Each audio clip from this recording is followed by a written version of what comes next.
Hoya Serpens difficult to propagate? Hey, what's up you guys? Yes, I'm Kristina from Leafy Leicester, and you know I love Hoyas. I have a few of them and they constantly get root rot in my care. But you might have seen my Hoya collection video, and in there I have shown my Hoya Serpens, which used to look like this. Back then it was already kind of sus to me and I thought, this looks a little bit like she's showing signs of root rot, and well, it happened. Since I was already kind of suspecting it to happen, I was more observant, noticed right away and was able to save as much as I could of this plant.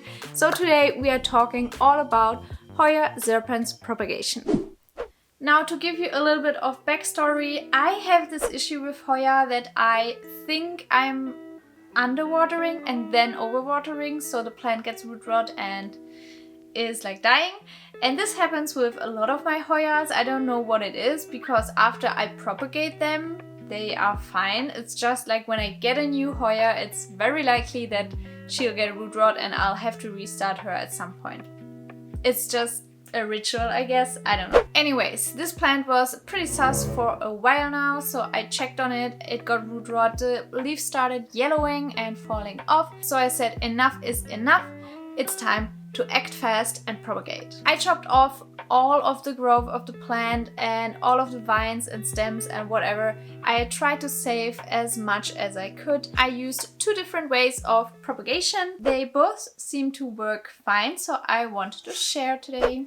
I propagated those in March or April of this year, so it's about 3 to 4 months of growth or rooting, and I want to show you how far we have come and if it works well. Option 1 is the Perlite prop box. It's just an old takeaway container.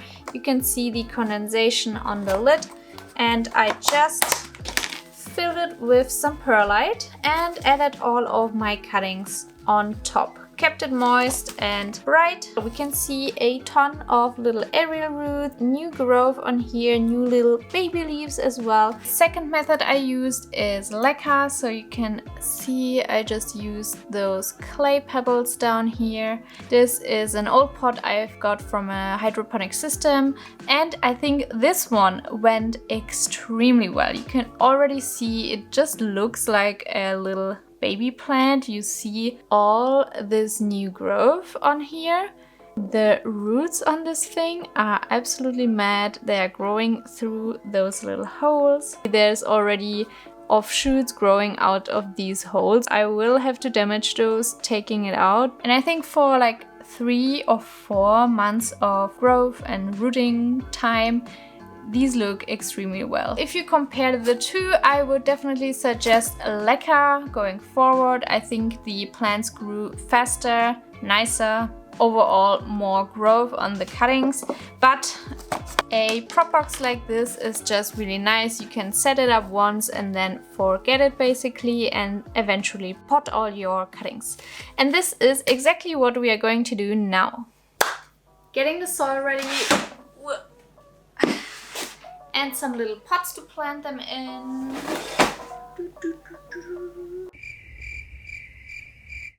I also want to plant some back into terracotta because I love Hoya in terracotta pots. It's just the best.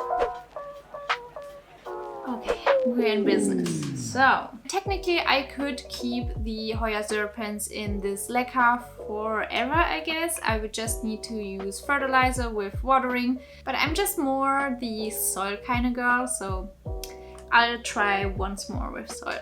This will be either really hard to take out or not at all. Okay, and let's see if I can manage to get them out in one piece. Yeah, I guess I can make an opening and then get it out. I'm trying to be very gentle.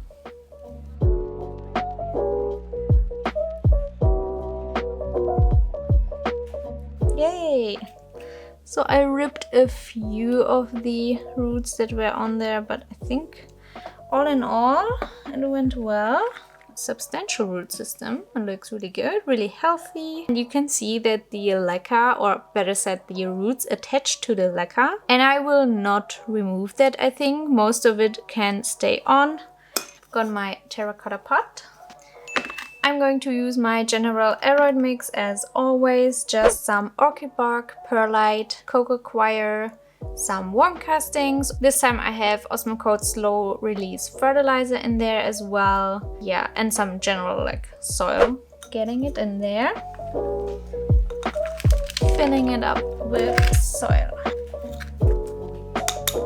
This looks adorable, to be honest. I now have like this little bit damaged pot, but I think it's still good to use for like Leca propagations. I can just like put it back in and it will probably be fine. Ta-da! It looks as good as new. I think it turned out really cute. Just look at this beauty.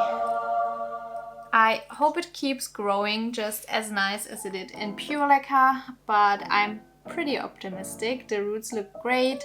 It already got a ton of new growth, so I think it will be very cute. You might think, well, why didn't you just use sphagnum moss? First of all, most of the time sphagnum isn't as great in terms of sustainability, but to be honest, mostly it's just because I really grew to hate untangling roots from moss. Untangling the sphagnum from the roots is usually a pretty tedious process, and in this process you also destroy a lot of roots, especially if they are as fragile as, for example, from the Hoya Serpens. I just like the convenience of Perlite especially, and now also Leca. I think it's really similar. It's kind of self-watering, it doesn't rot, and you can also just pot up the cuttings with some Perlite or Leca attached to the roots without having any rot issues. Anyways, moving on to potting those cuttings. It is pretty easy to get the cuttings out of the Perlite. The roots on those cuttings are good as well. We have a little bit of Perlite attached, and it's either really easy to remove or you can just, as I said, keep it on there. I just put in cuttings that were like the whole vine, so this part, and then all of this right here is the new growth that came inside of the box. This prop box can easily be reused now. I feel very confident about those cuttings being potted up into soil because the amount of roots is more than enough to sustain them in soil, I think. I wouldn't necessarily say that it's better than the Leca. I still think Leca won this round for sure. I think they're ready to be potted up. I'm going to make a little bundles of plants, like 3 to 4 cuttings in one pot. It's always a little bit difficult to pot up long cuttings. Oh, shit. Starting with like a small one. It probably won't be super pretty in the beginning, but I think they will grow in nicely.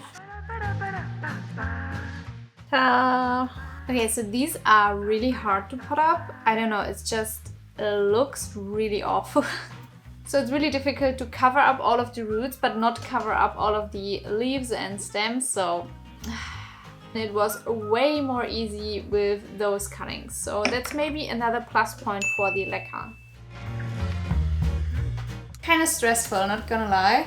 Really hard to put up. To make it look a little bit more pretty and wash off a little bit of the soil on top, I'm going to shower them.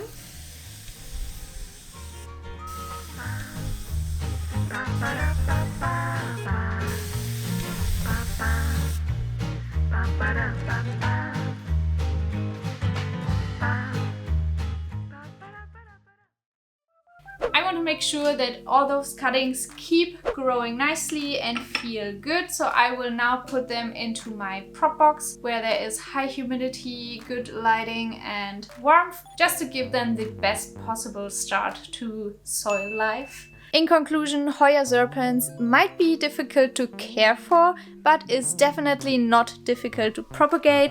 I feel like this was super easy to do. It was a 10 out of 10. I don't think I lost even one cutting. So you definitely don't need to be afraid to take a cutting of your Hoya Serpens to make even more little Hoya babies. I can only encourage you to do it. With this said, I'll see you next time. Until then, enjoy your plants and goodbye!